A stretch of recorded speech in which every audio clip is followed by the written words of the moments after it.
Hello, so this is our puzzle.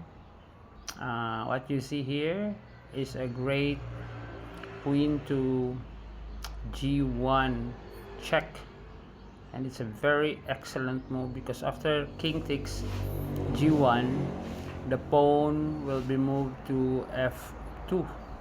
There will be a double attack as a fork, a pawn fork, a check on a king, and an attack on pawn on e1.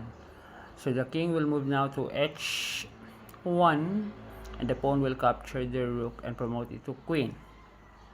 The bishop on c3 cannot capture the queen on e1 because there's this rook takes f1 mate.